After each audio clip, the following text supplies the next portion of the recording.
Hello সবাইকে। আজকের এই বিশেষ বিশ্লেষণে আমরা এমন একটা বিষয় নিয়ে কথা বলবো যা নিয়ে চারপাশে আলোচনার কোনো শেষ নেই।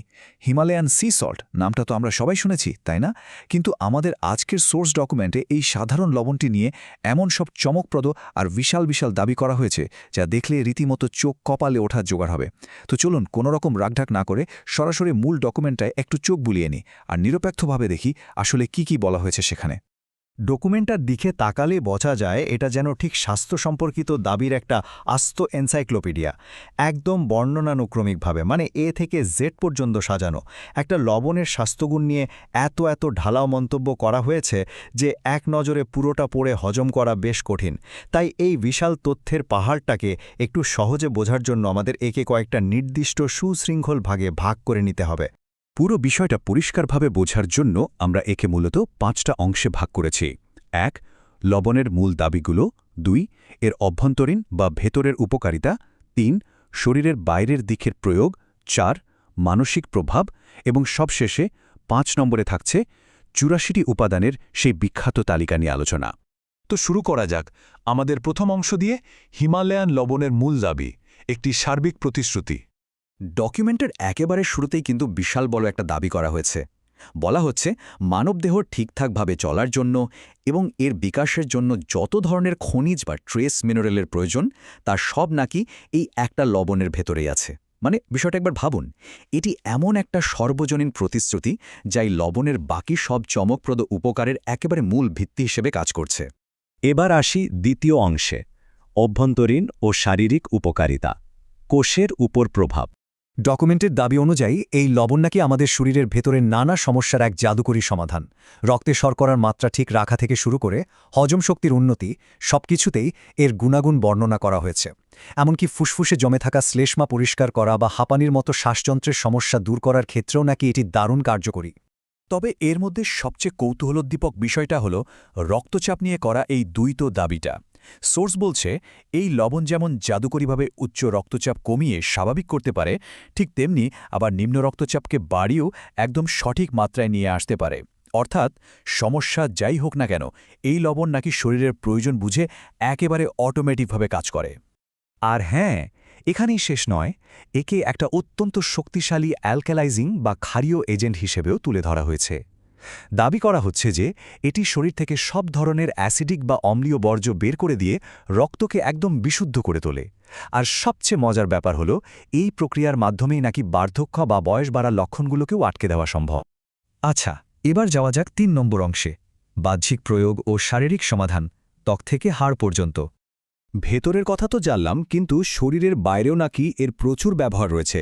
যেমন ধরুন, মধুর সাথে এই লবণ মিশিয়ে মৃত ত্বক বা ডেড স্কিন দূর করার কথা বলা হয়েছে। আবার পিঠের ব্যথা কমাতে এই খনিজ সমৃদ্ধ পানিতে স্নান করার পরামর্শ দেওয়া হয়েছে। ডকুমেন্টের দাবি এটি আর্থ্রাইটিস বা জয়েন্টের ব্যথায় অ্যান্টি ইনফ্ল্যামেটরি হিসেবে কাজ করে। এমনকি এতে থাকা ফসফরাস নাকি সরাসরি হাড়ের গঠনকেও মজবুত করে দেয়। শরীরের কোনো ফোলা অংশ বা ব্যথার জায়গায় ব্যবহারের জন্য ডকুমেন্টে একেবারে ধাপে ধাপে একটা নির্দিষ্ট রুটিন দেওয়া আছে।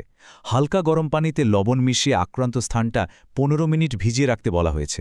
কিন্তু চমকপ্রদ বিষয়টা হলো এই কাজটা নাকি প্রতি 2 ঘন্টা পরপর করে যেতে হবে। একটু ভাবলেই বোঝা যায় সারাদিন ধরে 2 ঘন্টা পরপর এই রুটিন মেনে চলা কিন্তু যে কারোর জন্যই বেশ বড় একটা ঝুঁকির ব্যাপার। এরপর আমরা দেখব আমাদের চতুর্থ অংশ, মানসিক ও স্নায়বিক প্রভাব, মস্তিষ্কের ভারসাম্য। এই দাবিটা কিন্তু বেশ ইন্টারেস্টিং।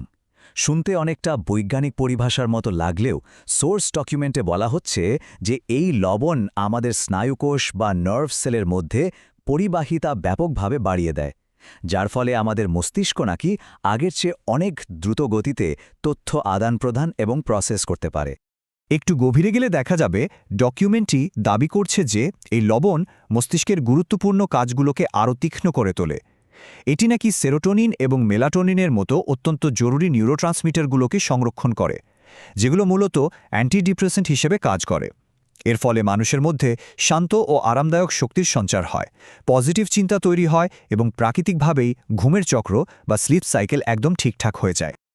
আর এবার আমরা পৌঁছে গেছি আমাদের একদম শেষ অংশে, 84টি উপাদানের তালিকা, একটি রাসায়নিক উন্মোচন। এই অংশের সবচেয়ে গুরুত্বপূর্ণ বিষয়টা হলো এই নির্দিষ্ট সংখ্যাটি 84। ডকুমেন্টটি খুব জোর দিয়ে বলছে যে একটা মানুষের শরীর সুস্থ থাকার জন্য ঠিক ৮৪টি প্রাকৃতিক উপাদানের প্রয়োজন হয়, আর এই হিমালয়ান সি সল্টে নাকি গুণে গুণে ঠিক সেই ৮৪টি উপাদানই উপস্থিত রয়েছে। ব্যাপারটা হচ্ছে এই বিশাল উপাদানের তালিকাটা নথিতে খুব সাধারণভাবেই উপস্থাপন করা হয়েছে। দাবি করা হয়েছে যে এই সবগুলো উপাদানই নাকি সম্পূর্ণ প্রাকৃতিক এবং মানুষের বেঁচে থাকার জন্য একেবারে অপরিহার্য। কিন্তু আসল চমকটা লুকিয়ে আছে অন্য জায়গায়। এই বর্ণনানুক্রমিক তালিকাটা যদি একটু খুঁটিয়ে পড়া হয় তাহলে এমন কিছু নাম চোখে পড়বে যা দেখে যে কেউ রীতিমতো চমকে উঠবে।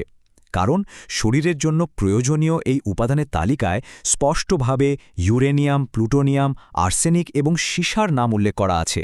হ্যাঁ, শুনতে অবাক লাগলেও ডকুমেন্টে বলা হয়েছে এসব অত্যন্ত বিষাক্ত এবং তেজস্ক্রিয় পদার্থও নাকি আমাদের শরীরের জন্য দরকারি। আর ঠিক এখানেই সবচেয়ে বড় প্রশ্নটা এসে দাঁড়ায়। একটা বিষয় ভাবলে অবাক হতে হয়। একদিকে বলা হচ্ছে এই লবণ রক্ত বিশুদ্ধ করে, বার্ধক্য কমায় আর সুস্বাস্থ্য নিশ্চিত করে, অথচ তার ভেতরেই নাকি আবার প্লুটোনিয়াম বা ইউরেনিয়ামের মতো মারণাস্ত্র তৈরির তেজস্ক্রিয় উপাদান রয়েছে। এই দুটো বিষয় আসলে কিভাবে একসাথে মিলে যায়? সোর্স ডকুমেন্টের এই অদ্ভুত আর বিস্ময়কর দাবিটা সত্যিই এক বিশাল প্যারাডক্স বা স্ববিরোধী অবস্থার জন্ম দেয়। আর এই চিন্তার খোরাক জোগানো প্রশ্নের মাধ্যমে আমাদের আজকের এই বিশ্লেষণ এখানেই শেষ করছি।